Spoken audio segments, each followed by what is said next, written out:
You know, you never know what you're going to read when you wake up in the morning, particularly when you're a public figure. And there was a piece in the Washington Compost by somebody named Michael Debonis, or Debonis. And I'm going to read this to you. The longest-serving U.S. senator found himself under sudden attack from President Trump on Tuesday night, and hours later, Patrick J. Leahy remained bewildered by the whole thing. Now, Leahy has been a hitman for the left for decades, a smear merchant. But the Washington Post feels it needs to come to his defense and figure out, why would Donald Trump be criticizing him? At a campaign rally in South Haven, Mississippi, Trump suggested that Leahy had a drinking problem while riffing about the Democratic chairman who might be in charge come January if Republicans lose the Senate majority. A guy like Bernie Sanders would be in charge of the Budget Committee. Patrick Leahy, he's never had a drink in his life, Trump said. Check it out. Look under Patrick Leahy/drink. Patrick Leahy-drink will be in charge of the Appropriations Committee. In a brief interview Wednesday, Leahy called the attack bogus baloney. Well, that's kind of... You ever had bogus baloney, Mr. Producer? And said he had no idea where Trump had gotten the notion he was a drinker. He attacks everybody except Vladimir Putin, he said. Everyone knows it's bogus. We do? Leahy, who's 78 and has served in the... By the way, I thought the accused is presumed guilty. So, Patrick Leahy, you're presumed to be a drunk by your own standards. It's a job interview. It's not a court of law. How's it feel, dummy? In a brief interview Wednesday, Leahy called the attack bogus baloney. Now, Leahy was 78 and has served in the Senate since 1975. Holy mackerel. Is known for a number of things on Capitol Hill, among them his Batman movie cameos. Look how the Post, this is a news story, writes this stuff. His fondness for the Grateful Dead and his love of photography and scuba diving. And his nasty, vicious smear tactics. I added that. But tippling is not one. 3 longtime congressional aides of both parties consulted about Trump's claims. A Democrat and 2 Republicans all said that while Leahy is certainly not known as a teetotaler, he's also not known to drink in excess. Well, how do we know that? Did we check his high school yearbook? How do we know that? Have we talked to anybody who went to school with him? How do we know that? By Wednesday morning, an internet search for Patrick Leahy drink turned up mainly coverage of Trump's remarks. Notably, the attack came as Trump's Supreme Court nominee, Brett Kavanaugh, is under withering scrutiny, ladies and gentlemen, for his high school and college drinking. And notice the reporter didn't go back to look at Leahy's high school and college drinking. Leahy is among the Senate Judiciary Committee members who questioned Kavanaugh on the subject on September 27. But there is a clue where Trump might have gotten fodder for his attacks. Do you have the audio, Mr. Producer?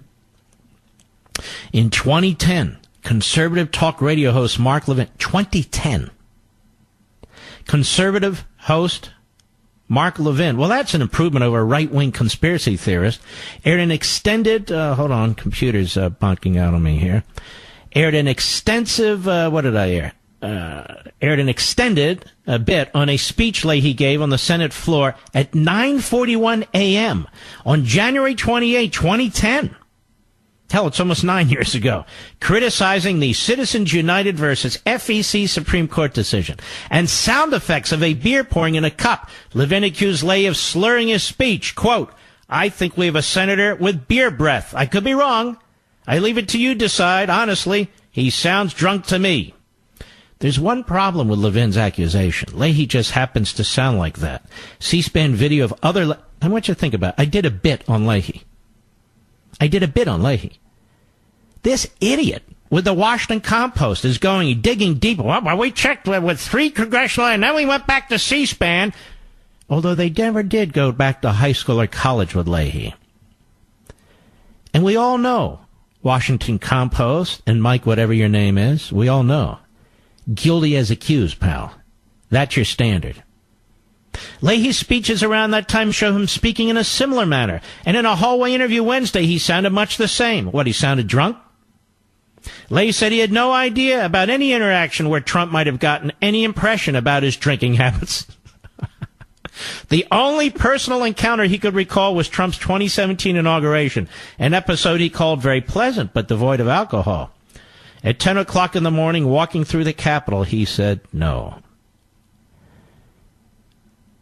So he got it from me, says the Washington Post. When we come back after the break, I will play for you the very audio that the Washington Post found compelling after enormous amount of research. After enormous amount of research, the Washington Post, which obviously could not find anybody in high school or college, didn't even contact them who went with Leahy to high school or college to see if he had a drinking problem or was involved in other nefarious activities. You won't want to miss this. It's actually pretty funny. I'll be right back. Look, we got to nail down this drinking stuff because the Democrat Party is now the teetotaler party. And so we need to nail it down. So the Washington Post comes to the defense of Patrick Leahy, because that's what the Washington Post does. The Washington Post every day exposes itself as a left-wing Democrat rag. But the Washington Compost is very concerned. Here's exactly what we did on January, I don't even know, they said, what is it, January 28, 2010, on the Mark Levin Show. Go. Cut 9, go. And as Justice Stevens' dissent makes clear, the narrow majority of the justices, including Justice Alito... Stop, rewind it. Is he slurring his speech? I have to ask the question. I'm not accusing him of anything. I'm saying, listen carefully. Is he slurring his speech? Cut 9, go. And as Justice Stevens' dissent makes clear, the narrow majority of the justices, including... He is slurring his speech. Isn't he, Mr. Producer? Listen to this. Justice Alito substituted their own preferences for those... All right, stop. Hold on a second. Is this guy sober on the Senate floor? What's going on with it? We had this bogus on there slobbering through a speech? Now, you know I'm right, Mr. Producer. You know I'm right. Now you hear it? It's word after word, is it not? Now, this is entertaining. Let's start from the beginning. This is Patrick Leahy, who does not, in my humble opinion, I'm not accusing him, sound sober to me. Does he to you? You Vermonters out there, does he sound it to you? Cut 9, go. And as Justice Stevens' dissent makes clear, the narrow majority of the justices, including Justice Alito, substituted their own preferences for those of the duly elected Congress, despite 100 years of their own Supreme Court precedents. Wake up the guys at Hot Air and Free Republic and these other places and let them know we have an audio for them. An audio via our friends at Real Clear Politics, Dan Real, all the rest of you out there. Maybe our brother Matt Drudge, Lucy Ann. I think we have a senator with wobbly legs. I think we have a senator with beer breath. I could be wrong. I'll leave it to you to decide. Honestly, he sounds drunk to me, doesn't he? And that was it. And he did sound drunk to me, and he still does. I make no accusations. But under these new standards of the Democrat Party, guilty as accused, unless he can prove otherwise. So we would say to the Washington Compost and all the Compost media out there, we would say to all of them, and we would say to Patrick Leahy, you sound drunk. Prove that you're not. Just prove that you're not. That's all. What's the problem? We presume you're guilty. Just prove to us that you're not. Now, over there at the Washington Compost, they didn't prove anything. They have 3 anonymous congressional staffers. We have all kinds of witnesses they haven't interviewed, ladies and gentlemen. People in high school and college who may have gone to school with the Vermonter. We haven't had an FBI background check on the senator for all the time that he's been in the United States Senate. We haven't had a thorough examination of Patrick Leahy despite his 412 years in the United States Senate. I say he sounds like he's sloshed. I'm not accusing him of anything, but even if I did accuse him of something, he has to prove his innocence. That's the new standard. I'm just applying it to one of the senators who was at the Senate Judiciary Committee. You said it's a job interview. Okay, it's a job interview. I'm interviewing him. It's a job interview. Right, Mike DeBonis, if that is your name? And while we're on the subject of drinking, there was an exclusive on June 28th, 2016, on the New York Post. Now, I don't know if this is true. What do I know? It's in the papers. I just have to guess. CNN anchor Chris Cuomo was boozing at his wife's swanky magazine party in Southampton before he crashed his classic convertible into a parked SUV during a drag race, sources told the Post. Like I say, I'm not the first source on this. I don't know. They got him away from the scene fast, a source said. Everybody heard it. It was a full-blown drag race. Cuomo, brother of Governor Andrew Cuomo, had just left a party hosted by his wife, Christina, for Beach Magazine at some club I can't pronounce on May 28, when he got behind the wheel of his 1969 Pontiac Firebird and pulled up alongside a friend's 1967 Pontiac Le Mans, sources said. Photos show a blonde woman standing in front of the hot rods with her arms raised high as if signifying the start of a race. I saw that woman rolling around, posing and modeling on the car. And then I realized there were two cars and they pulled into the street, a witness said. We knew it was him. And then they peeled out and went to where the middle of the train station almost is. And right before that, he lost control and ran into that Mercedes. Cuomo dented the back of the 2014 Mercedes SUV at the corner of Elm Street and Powell Avenue, the sources said. His wife told him to leave, according to sources. He drove home in his car with a cracked radiator leaking fuel, they added. Christina stayed and spoke to cops who later stopped by Cuomo's home to question him. He was drinking, and I believe that's why he was sent home, a source said. Everyone saw the state he was in when he crashed and got really quiet. Police report makes no mention of the drag race or of drinking, simply stating that Cuomo was distracted by someone yelling and waving.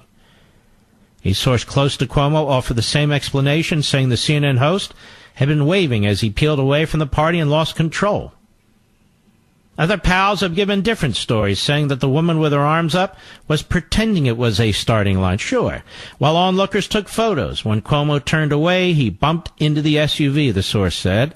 Friends of the couple have said Cuomo simply hit the gas on his old car and it jumped, crashing into the Mercedes.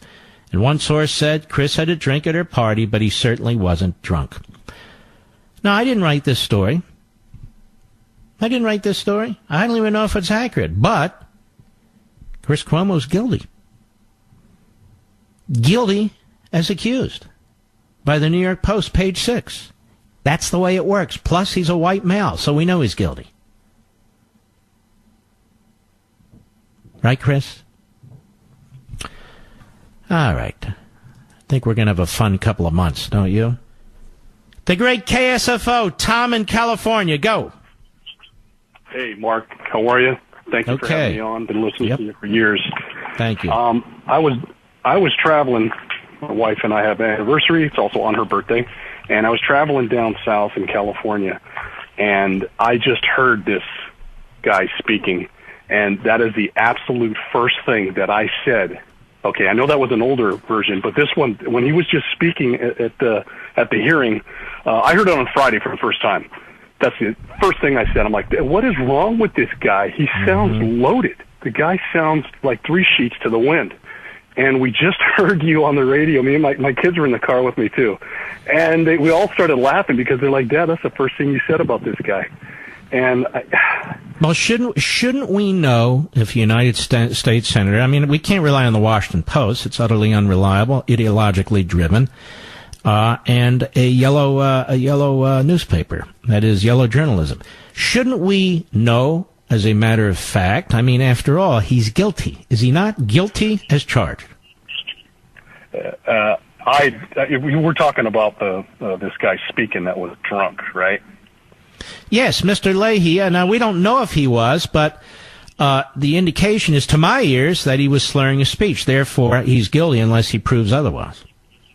Well, I mean, we've got Ruth Buzzy drunk again on Jim Ginsburg. So I think that these people, it's been, we've had enough.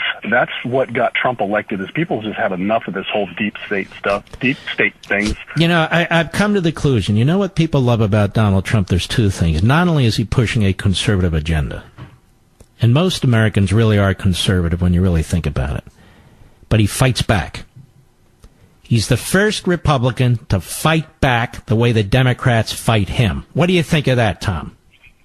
Absolutely. You just nailed it on the head. He fights back against the Democrats. He fights back against the media, and they hate him, and they hate it. He puts it at them as they have been putting it at all these conservatives for so long. Because conservatives, for the most part, they sit there, they listen to this guy. I'm trained law enforcement, so what you do is you sit there and you listen to it, and you listen to it.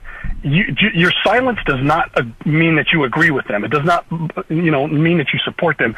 It's just kind of like your job to just not argue with these people, and you just go on and you do your thing, you do your job. And for them to argue with you, it's like they say, when you argue with a fool, there are now two.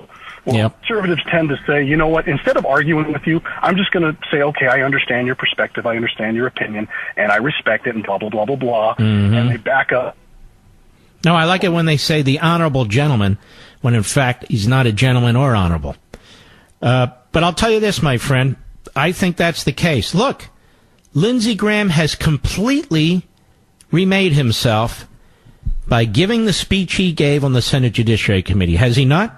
Wow. I'm going to tell you, he was really on shaky ground. Because he pushed back, and the American people, particularly regular Americans, as opposed to the irregular on the left, regular Americans said, by God, somebody's finally fighting back.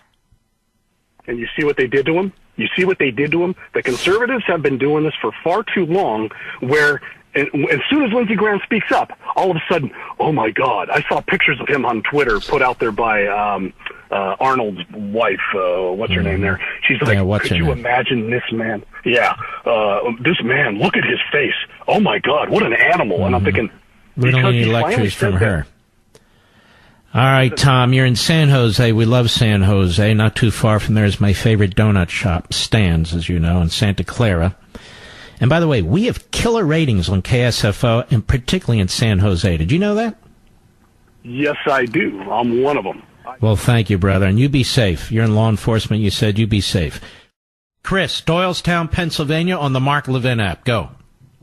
Hi, good evening, Mr. Levin. I hope you and your family are well. Thank you. To Patrick Leahy, I'd like to ask if it's frustrating to have people throw comments into the public realm that make you look like an unsavory character. Mm-hmm. I understand we're not able to pour through his high school yearbook, but maybe, if we dig back a little bit further, we might strike it rich and discover a kindergarten project of his, maybe a bottle of Jack Daniels fashioned out of dried macaroni and construction paper.